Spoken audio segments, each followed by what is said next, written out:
皆さん、こんにちは。漫画家の新本慎です。よろしくお願いします。ということで、今日はですね、また視聴者さんのお悩みに答えていきたいと思います。それがですね、絵がどうしてもすごく描くのに時間がかかってしまい、困っています。早く描くコツを教えてくださいというね。まあでも時間かかることは別に悪くはないことなんでしょ？そう、悪いことじゃないよ、全然。それは個人差がさ、絶対あってさ、早く描くイコールいいことでも全然ないから、私自身はそんな気にすることでもないのかなとは思うけど、でも、まあ、わからなくもない、その悩みも。他の人よりも一枚仕上げるのにすごい時間かかるからさ、労力も使うし、あとまあ、将来プロになった時に、やっぱどうしても締め切りっていうのが出てくるから、なるほどね。まあ、そこに間に合わせるにはっていうのはあるよね。だから、まあ、全然個人差があって早く書くことがイコールいいことではないんだけども、私はどっちかとすごく早く書く作家のパターンの人間だから。下先生は本当に早いよ。だから、まあ、コツとかいう考えてきたわけじゃないけど、今回私が書くやり方を披露した上で、これが早く書いてるコツかなと思うことが何点かあるので、それを一緒に紹介していきたいと思います。時短テクニック紹介みたいなことね。そうそう。まあ、その都度私もちょっとね、S 君にね、何だと思って聞いていきたいと思うので、みんなも、質問パターン来た。みんなも S 君と同じ立場になったつもりで、何が早書きのコツかなって考えながらよかったら動画を見てください。考えなきゃいけないのか、俺も。それでは早速やっていきましょう。はい。じゃあ、まず、私は別に全然早書きとか意識はしてないんだけど、まあ大体30分ぐらいで1枚の絵を完成させるぐらいの気持ちで今日はやっていきたいと思います。早いよね、それでも、ね。まあ30分で1枚描き上げたらさ、まあまあ確かにみんなも早い納得の時間でしょ？まあそうだよね。休憩時間にさささと描いて終われるぐらいのさ。ちなみに今回の早書きなんだけども、私はクリップスタジオっていうのを使って iPad で描いていきます。で、主にまあ最近はデジタルで描いてる人も多いから、まあデジタルの人に言えることでは確かあるかもしれないけど、アナログの人にも共通して言えることも結構あるので、よかったらどっちのツール使ってる人でもね、参考にちょっと見てみてください。ここです。さあ S 君。早速今から考えるポイントは1来ましたので、考えてください。私がすでに時短ポイント1個発動しております。マジでわからんのだけど。みんな見てる人は今わかったかな、何か。ここ今、このペン入れみたいのしてる時の、に時短も始めてる。今ここ1個私が思う時短ポイントが今1個発動しました。ここから今発動してるの？ラフを書いてる状態に発動してたんじゃなくて、これ今ペンを。そうだね、今ラフを書いてる段階では特に時短だなと思う要素はなかった、私の中で。まあいつも通りの普通の人の作業と同じことかなって思った。まずラフを書いて。そう。ただ今ここで1個、まあ時短かもなと思う作業が発生してます。何のことかわかりますでしょうか？下書きをしてない。ピンポン。いきなりペン入れをしている。正解です、くん。正解です。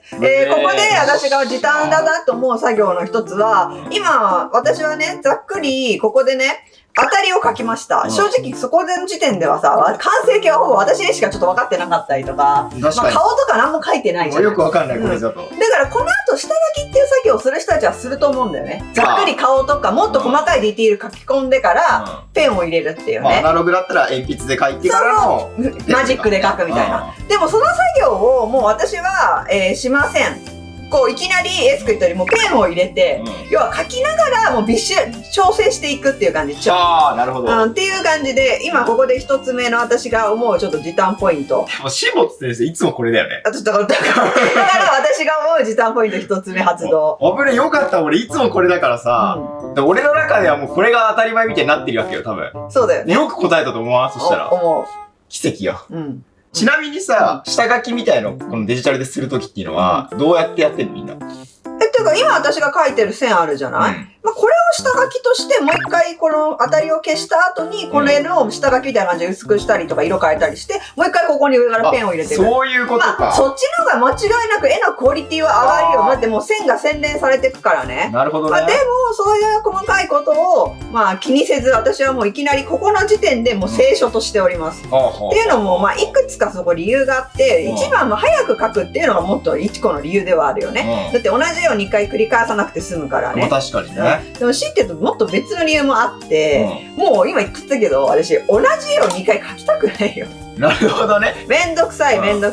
しかもまあデジタルになった時代だからっていうのもあるけど、いいのはさ、いくらやって後かから消しゴムかけて修正かけれるじゃん、デジタルって。うん、確かに。だからまあ後々まあ直してけいいやと思うよ。だからそこでもういきなりペンでもう失敗できないみたいな感じじゃないよ。うん、確かに確かに。だからまあまあ失敗してたところで後で直せばいいやぐらいのメンタルなので、まあそんな感じでいきなりもうペンを入れてっております。なるほどね。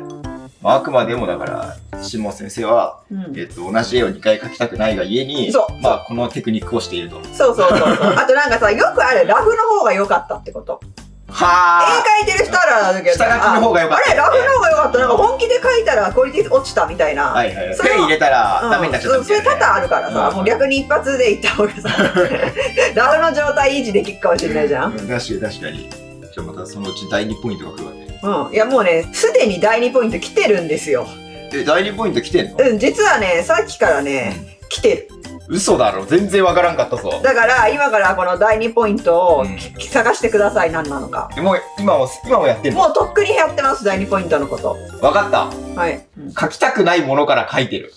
ブブ。うわー、ちなみに超究極の話するね。早書きのコツはね、書きたくないものはそもそも書かないです。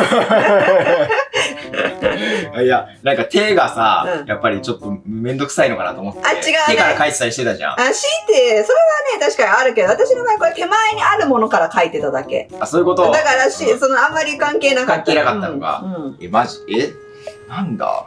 正解はですね、多少の線のはみ出しを全く気にしないです。線のはみ出しを気にしない。要はさ、拡大した時にこの線と線がこう飛び抜けてたりとか、はみ出してたりとか、今もちょっと消しゴムで私消してたけど、この髪の毛のところに被ってる線が。そんなのは後から消せばいいやという気持ちでね、もう気にせず重ねて描いていくのよ、線を。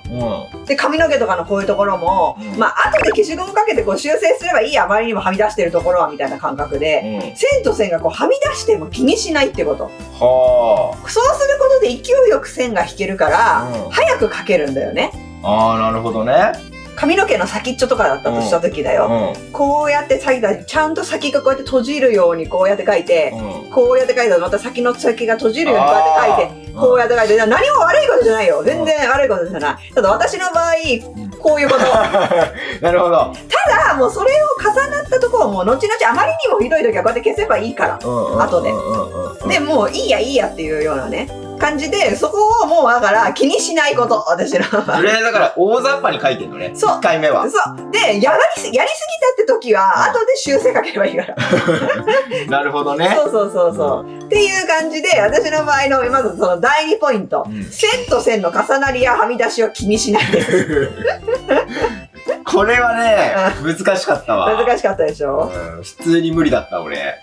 あとさ、なんかざっくり言うと、私このペンを使うことでそれを味に見せてる。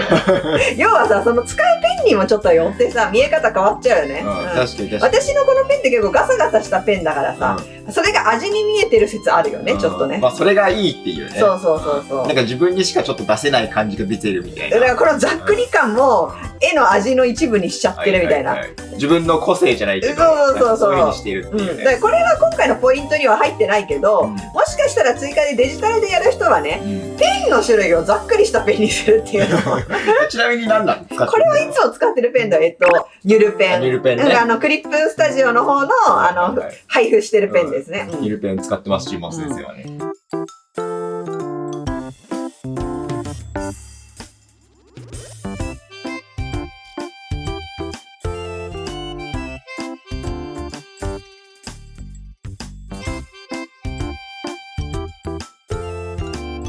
またもうずっと発動実はしてたので。第3ポイント発動してんの？結構発動してます。だってもうそもそも第2ポイントですら超難かったんだぜ、問題。ちなみにその第3ポイントもある意味デジタルちょっとならではのことではあったりする。超むずじゃん、今日の問題。いや、1個目調子よかったのに。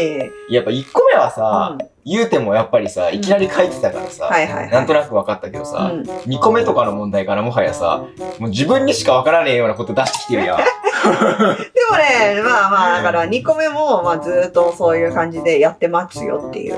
だからまあ大雑把に書くみたいなことだったじゃん。まあ大雑把に書くじゃないよ。はみ出しを気にしない。大雑把に書くではないのよ、一応。はみ出しを気にしないだったじゃん、2個目が。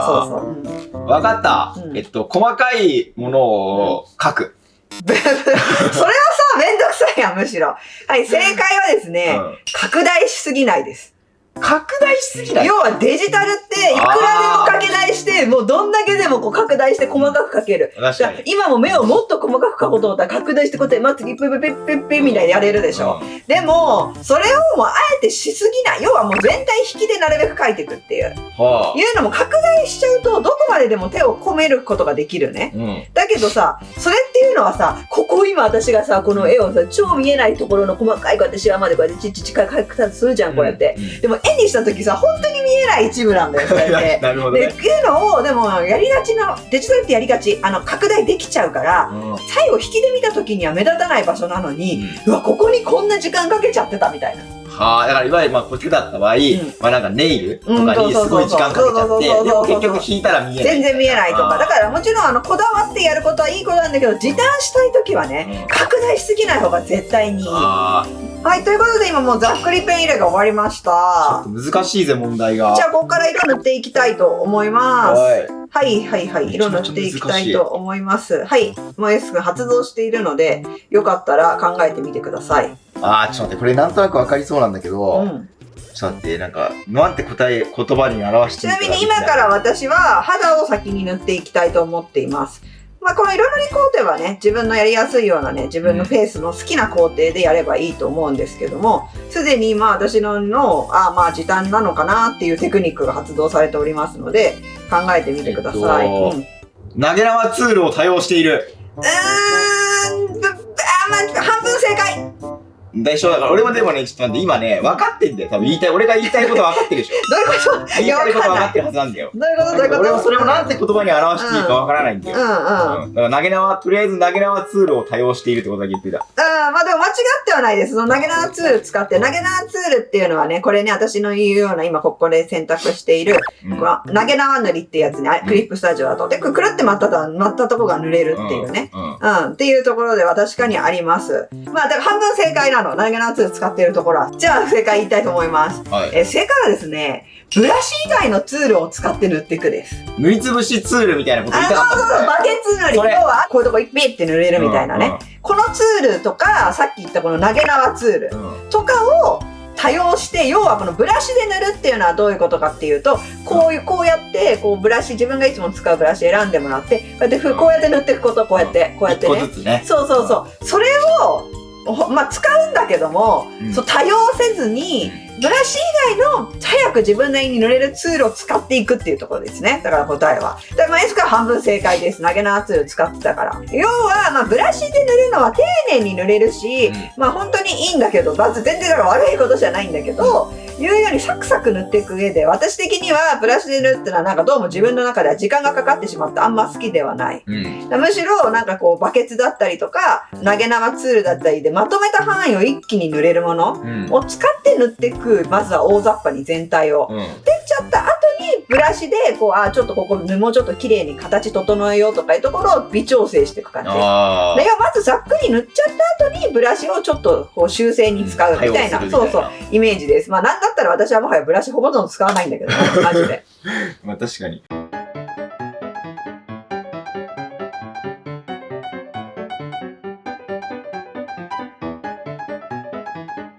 ね、まあ、今回の企画は本当私合ってんなと思うけど、私はとにかく時短って言葉が好きなのよ。私ね、一枚の絵をじっくり仕上げるっていうのが、もう本当に苦手なのね。まあ言うなればさ、イラストレーターには向いてないよね。向いてない。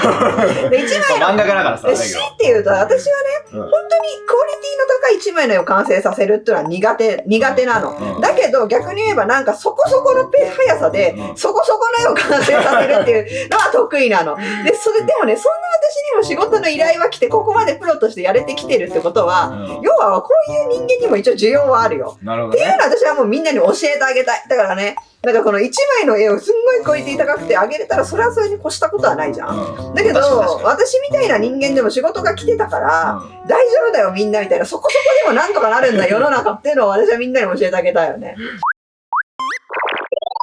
はい。ということで、まあ大体30分。まあちょっとオーバーしたかもしれないけど。まあ大体でも30分ぐらい。そうだよね。ということで、まあ今私の早書きテクニックなんですけど、最後大事な5ポイント目、S 君考えついたでしょうか？全然考えつかなくてさ、まあなんかわかんないけど、まあ大雑把に、決めて、とりあえず書いてみるみたいなことなんじゃねえの？まあ。っていうイメージかなっていう。まあ全部まとめるとね。なるほどね。まあ、エース君のは本当間違ってないよ、それも。間違ってない早書きポイントとして。まあ、大体言いたいことは似てるんだけども、ポイント最後を大事なのはですね、100% を目指さないです。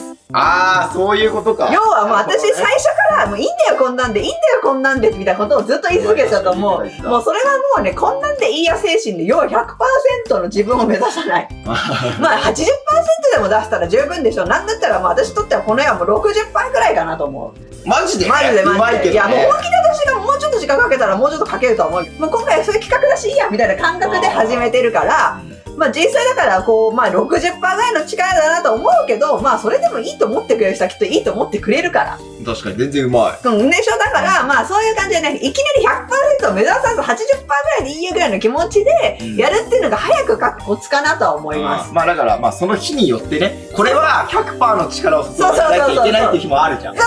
案外 60% ぐらいの絵を描いてる方が楽しいってことがあるからね、人間ね。毎回 100% 出すとどうしてもすごい疲れちゃうから。そう。ここぞという時にだけ使う。そう。だから変なところがあっても気にしない。もうこんなもんでいいやっていう風な感じでやるっていうのが早く書くコツかなと思いました。まあでもずっと言ってるから早く書くことがね、必ずしもいいことでもないので、まあ自分なりにね、そこは使い分けてみてください。よろしかったらチャンネル登録と高評価ボタンもよろしくお願いします。ではまた他の動画でお会いしましょう。漫画家の新本慎吾。バイバーイ。